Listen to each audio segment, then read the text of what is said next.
সম্পর্কে বলেন, وَإِذْ بَوَّأْنَا لِإِبْرَاهِيمَ مَكَانَ الْبَيْتِ أَلَّا تُشْرِكْ بِي شَيْئًا وَطَهِّرْ بَيْتِيَ لِلطَّائِفِينَ وَالْعَاكِفِينَ وَالرُّكَّعِ السُّجُودِ।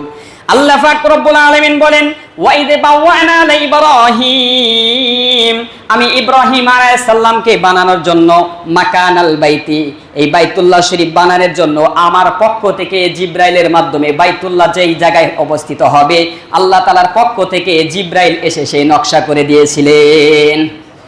জিব্রাইল এসে নকশা করে দিলেন, এই স্থান এতটুক বাই এতটুক, আপনি এখানে বাইতুল্লাহ কাবা নির্মাণ করবেন।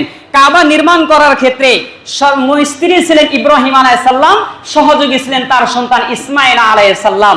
একটি পাথরের উপর ভর করে করে তিনি পূর্ণ কাবাটা এভাবে পাথর বাই পাথর তিনি সৃষ্টি করলেন। এভাবে কাবা যখন নির্মিত হয়ে যায়, আল্লাহ তাআলার পক্ষ থেকেই স্থান নির্ধারণ করা, আল্লাহ তাআলার দেওয়া হুকুমেই বাইতুল্লাহ তৈরি করা, আল্লাহ তাআলার দেওয়া বিভিন্ন স্থান থেকে পাথর এনেই তিনি নির্মিত করলেন। এর পরবর্তীতে দেখেন আল্লাহ তাআলারই হুকুম সম্পূর্ণ কিছু, তবুও জাতির পিতা ইব্রাহিম আলাইহিস সালাম এই ঘর নির্মাণ করার শেষে পিতা এবং পুত্র এই উভয় দুইজনেই আল্লাহ তাআলার এই হুকুমের শেষে আল্লাহ তাআলার কাছে ভয়ে ভয়ে একটি দোয়া করতে লাগলেন। কাবা ভিত্তির দোয়া এবং কাবা পূর্ণ নির্মাণ করার পর পিতা তার সন্তানকে সাথে নিয়ে বললেন, ওয়াইদ ইয়ারফা ইব্রাহিমুল কওয়াইদা মিনাল বাইতি ওয়া ইসমাঈল। আল্লাহ পাক রব্বুল আলামিনের এই হুকুম বাইতুল্লাহ শরীফ নির্মাণ করার পর ইব্রাহিম আলাইহিস সালাম তার সন্তানকে নিয়ে দোয়া করলেন, ওয়াইদ ইয়ারফা ইব্রাহিমুল কওয়াইদা মিনাল বাইতি ওয়া ইসমাঈল। ইব্রাহিম এবং ইসমাঈল দোয়া করতে লাগলেন, রব্বানা তাকাব্বাল মিন্না ইন্নাকা আনতাস সামিউল আলিম। রব্বানা তাকাব্বাল, ওগো আল্লাহ, আপনার হুকুমে বাইতুল্লাহ শরীফ আমরা নির্মাণ করলাম, রব্বানা তাকাব্বাল, আমাদেরকে কবুল করুন, মিন্না ইন্নাকা আনতাস সামিউল আলিম, আপনি তো অধিক শ্রবণ এবং অধিক জাননেওয়ালা।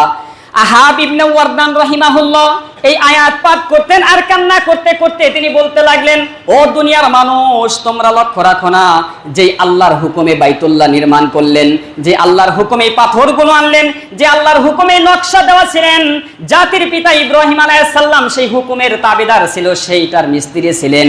এই ইব্রাহিম আলাইহিস সালাম যদি ভয় ভয় ভয় ভয় করে তার হুকুম পালনের পর দোয়া করতে লাগলেন, আর এই আহাব ইবনে ওয়ারদান রাহিমাহুল্লাহ পৃথিবীর মানুষকে জানিয়ে দিতে লাগলেন। আর এই আয়াত যতবার পড়তেন ততবারই তিনি কান্না করতেন আর বলতেন, হায় আল্লাহর বন্ধু প্রিয় ইব্রাহিম আলাইহিস সালাম আল্লাহর হুকুমেই কাজ করলেন, বাইতুল্লাহ নির্মাণ করলেন, তারপরেও ভয় ভয় ভয় ভয় করে আল্লাহ তাআলার কাছে দোয়া করলেন, ওয়াইদ ইয়ারফা ইব্রাহিমুল কওয়াইদা মিনাল বাইতি ওয়া ইসমাঈল রব্বানা তাকাব্বাল মিন্না ইন্নাকা আনতাস সামিউল আলিম।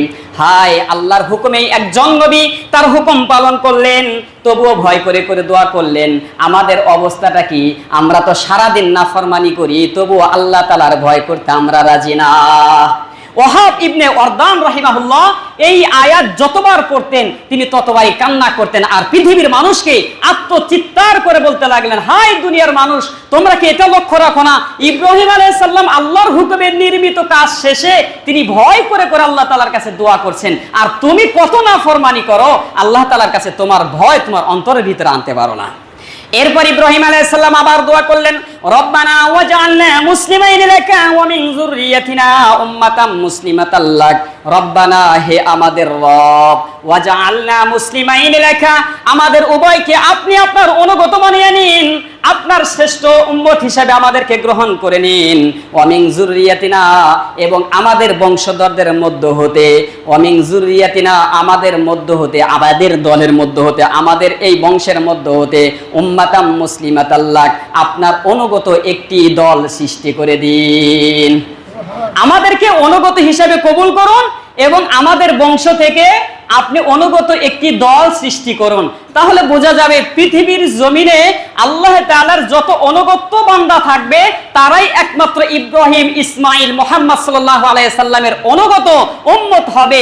আর যারা আল্লাহ তাআলার অনুগত হবে না তারা নিঃসন্দেহে নবী মুহাম্মদ, ইব্রাহিম, ইসমাইলের এই দল থেকে বাতিল। সুতরাং অনুগত্যশীল বান্দা হওয়া, আল্লাহ তাআলার অনুগত হওয়া, এরপর আবার দোয়া করলেন, রব্বানা ওয়াবাস ফীহিম রাসূলাম মিনহুম ইয়াতলু আলাইহিম আয়াতিকা ওয়া ইউআল্লিমুহুমুল কিতাবা ওয়াল হিকমাতা ওয়া ইউযাক্কিহিম। আল্লাহর নবী সাল্লাল্লাহু আলাইহি ওয়াসাল্লামের ব্যাপারে দোয়া করলেন। ইব্রাহিম এবং ইসমাইল কাবা তৈরি করলেন, পিতা পুত্রের দোয়া করতে করতে শেষ পর্যায়ে বললেন, রব্বানা ওয়াবাস ফীহিম রাসূলাম মিনহুম, ওগো আল্লাহ, এই তোমার ঘর নির্মাণ করলাম, সুতরাং এবার আমাদের শেষ ফরিয়াদ হলো আমাদের মধ্য থেকে একজন তুমি রাসূল পাঠাইবা, যে রাসূলের 4টা বৈশিষ্ট্য থাকবে। ইয়াতলু আলাইহিম আয়াতিকা, তিনি মানুষকে কোরআনের তালিম দেবে, কোরআনের শিক্ষা দিবে। সুতরাং আমার কথা হলো, এই নবী আরবি সাল্লাল্লাহু আলাইহি সাল্লামের জন্য শ্রেষ্ঠত্বের দোয়া করলেন এবং নবী তাদের বংশের মধ্যে হবেন দোয়া করলেন। এই পিতা পুত্রের উভয়ই যখন দোয়া করলেন, তাদের বংশকে কবুল করে ইসমাইল আলাইহিস সালামের ধারাবাহিক বংশে কুরাইশ বংশের মধ্যে নবীকে আল্লাহ তাআলা প্রেরণ করলেন। এবার আসুন, এই নবী আলাইহিস সালামকে কোন সময় প্রেরণ করেছেন? ইসমাইল থেকে নিয়ে ঈসা আলাইহিস সালাম, এখানে তো বহু নবী আগমন করেছেন, বহু নবীর বিদায় হয়েছে, বহু নবী এখানে শাসন করেছে। ইব্রাহিম আলাইহিস সালামের পর ইসমাইল আলাইহিস সালাম থেকে ঈসা আলাইহিস সালামের মধ্যে কত শত নবী গেছেন, এর মধ্যে কেন মুহাম্মদ সাল্লাল্লাহু আলাইহি ওয়াসাল্লামকে কেন পাঠালেন না? কয় নবী আরবি সাল্লাল্লাহু আলাইহি ওয়াসাল্লাম যেহেতু সমস্ত নবীদের শ্রেষ্ঠ নবী হবেন, সমস্ত ডাক্তার হবেন, সাধারণ কোন যুগের মধ্যে এই নবী মুহাম্মদকে দেওয়া যায় না। রোগী যত মর্মাহত হবে, রোগী যত জটিল হবে, ডাক্তার তত বিজ্ঞ হবে। আল্লাহ নবী সাল্লাল্লাহু আলাইহি ওয়াসাল্লামকে ওই সময়ই পাঠিয়েছিলেন যখন এই পৃথিবীর জমিনে দুইটাই বর্বরতার যুগ চলে আসলো। দুটি বর্বরতা যখন মানুষের সবচাইতে ভাইরাসের রূপ ধারণ করলো, আল্লাহর নবীকে সেই সময় আল্লাহ তাআলা তখন প্রেরণ করলেন। মক্কা নগরীতে দুটি বর্বরতার সৃষ্টি হয়েছিল। এই দুটি বর্বরতা প্রত্যেকটা মানুষের রন্ধে রন্ধে ঢুকেছিল। সেই তার মধ্যে একটি হলো ধর্মীয় বর্বরতা, মনে রাখতে হবে।